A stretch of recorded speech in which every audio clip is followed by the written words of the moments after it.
Hi Sagar, what is sudden surprise? అంటూ 'Sagar' movie అయినా the 100 ఓటీటీకి వచ్చింది. ప్రైమ్ వీడియోలో స్ట్రీమ్ అవుతుంది.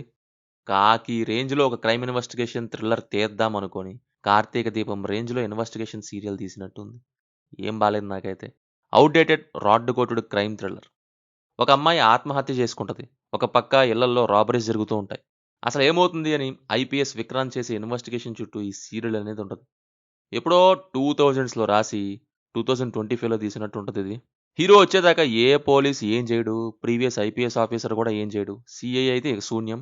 హీరో వచ్చాడు, కేసు సాల్వ్ చేసి పోయాడు అనే సాంగ్ కోసమో ఏమో మిగతా వాళ్ళంతా అసలు ఏం చేయకుండా ఉంటారంట. హీరోనే అన్నీ చేయాలని రాశారు. మేమెందుకు అని నిద్రపోతున్నట్టుగా ఉంటది. ఇక హీరో వస్తాడు, ఒక ఎంట్రీ సాంగ్ 'డుషుమ్ డుషుమ్' అని 2 ఫైట్‌లు. అప్పుడొస్తది ఒక కేస్. ఆ ఇంటి చుట్టూ సీసీటీవీ చూస్తారంట. సంథింగ్ ఈజ్ ఫిషీ అని కనిపెడతారంట. అదే హైదరాబాద్ మొత్తంలో ఒకే ఒక్క సీసీటీవీ ఉంది అన్నట్టు. ఆయన ఆ వెహికల్‌ని సీసీటీవీల ద్వారా ట్రాక్ చేయొచ్చు.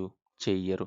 హైదరాబాద్‌లో సీసీటీవీలు నిద్రబోయాయి. ఓన్లీ హీరోయిన్ ఇంటి చుట్టూ మాత్రమే ఒక్కటి మాత్రమే ఉంది అన్నట్టు. మరి ఆ ముందొచ్చిన పర్సన్స్ ఎలా వచ్చారు లోపలికి? గాల్లో మాయమై వచ్చారా? వాళ్ళు గూడా రోడ్డు మీద నుంచి రావాలి గదా! సీసీటీవీలో కొంచెం ముందుకెళ్తే అయిపోయిద్ది కథ.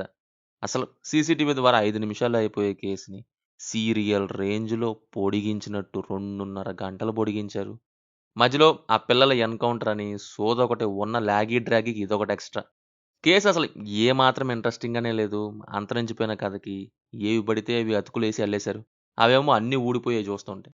సస్పెన్స్ ఫార్మాట్‌లో మెయింటైన్ చేసి ఉండాల్సింది. 'వద్దు మహాప్రభు' అని సావగొట్టే ఫార్మాట్‌లో తీశారు. కొన్ని సీన్స్ అయితే అసలు ఎలా అవుతాయో, ఏమవుతాయో ఎవరికీ తెలీదన్నట్టే ఉంటాయి.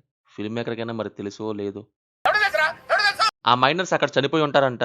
హీరో అలా గన్ను పట్టుకోగానే మీడియా వచ్చేసి ఫోటోలు తీసిద్దంట. ఏదో పక్క రూమ్‌లో ఇప్పటిదాకా దాక్కున్నట్టు ఇంతసేపు. ఫోన్ హ్యాక్ ఎలా చేశారు? ఏదో ఒక ఆన్సర్ ఇవ్వాలి గదా! ఉండదు. ఇంకో చోట హీరో ఒక చోట ఉంటాడు. హీరో అక్కడి నుంచి మాయమైపోయి ఇంకో చోట ప్రత్యక్షమవుతాడు వెంటనే.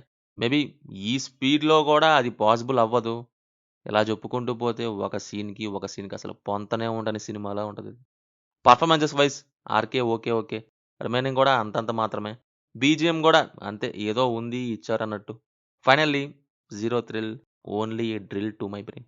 మీ ఇష్టమిక streaming in Telugu on Prime Video. సినిమా చూసాక మీకెలా ఉందో కింద కామెంట్స్‌లో మాతో తప్పకుండా షేర్ చేసుకోండి. రివ్యూ నచ్చితే మన ఛానెల్‌ని సబ్స్క్రైబ్ చేసుకోండి. Will meet in next video. Thank you. జై హింద్.